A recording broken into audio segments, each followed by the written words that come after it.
Bonjour à tous et à toutes, bienvenue dans le Corona Time. Clap de fin pour Ibrahima Niane qui ne retournera pas chez nous au FC Metz à l'issue de son prêt à Angers. Il a confirmé à la presse angevine que son prêt était à caractère obligatoire avec une option d'achat obligatoire qui s'élève à quand même 3,5 millions d'euros, donc on va pas cracher dessus. Et Ibrahima Niane, c'était certainement des gros salaires vu qu'on l'avait prolongé entre temps.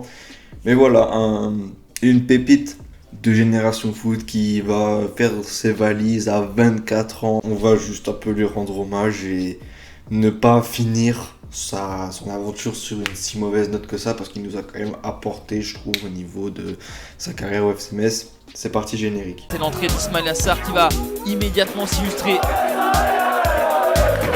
on est déjà à 3, je peux vous dire 3. Et ça m'énerve. Ça m'énerve. Le titre de champion est fêté dignement à Saint-Symphorien.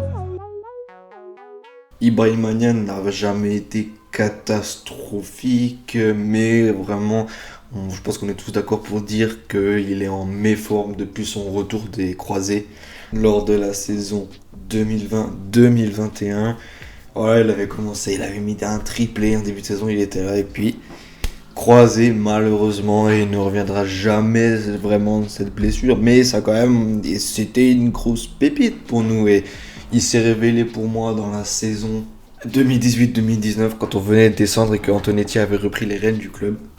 Et bah pour moi il faisait partie de ce collectif qui a roulé sur la Ligue 2 et qui nous a après bien maintenu en Ligue 1 avec le départ d'Habib Diallo, donc il a pu un peu briller, mais c'est jamais vraiment imposé parce qu'on a acheté des buteurs aussi un peu pour le remplacer. Et puis il y a eu ses croisés et voilà.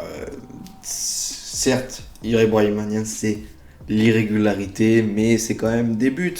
Alors en sélection nationale surtout, 14 matchs avec les U20 pour 6 buts, c'est pas mal quand même. Et puis en 149 matchs avec nous, il a marqué 34 buts et délivré 4 passes décisives. Et pour l'instant, en 8 matchs à Angers, il n'en a marqué qu'un. Bon, voilà, maintenant c'est votre problème, parce que clairement cette saison, il n'était pas au niveau de notre Ibrahima Niane, pas du tout.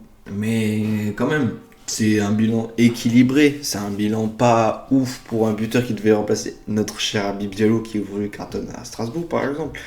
Mais en Ligue 1, en 96 matchs, c'est 15 buts et 2 passes D, et en Ligue 2, à peu près pareil.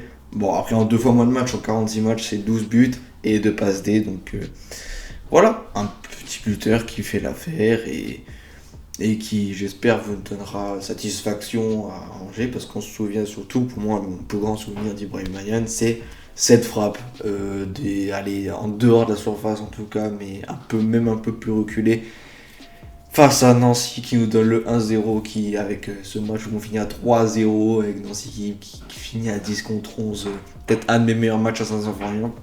En tout cas, merci Ibrahima Niane pour tout ce que tu nous as donné. T'as 24 ans, il te reste encore du temps pour bien percer dans le foot. J'espère que ça se passera bien pour toi. Du côté d'Angers, même si vous redescendez en Ligue 2, peut-être que nous, on va faire l'inverse. On va pas se prononcer sur ça, c'est pas le but du podcast. Mais voilà, bon vent à toi Ibrahima, et voilà tout simplement. Ciao les gars.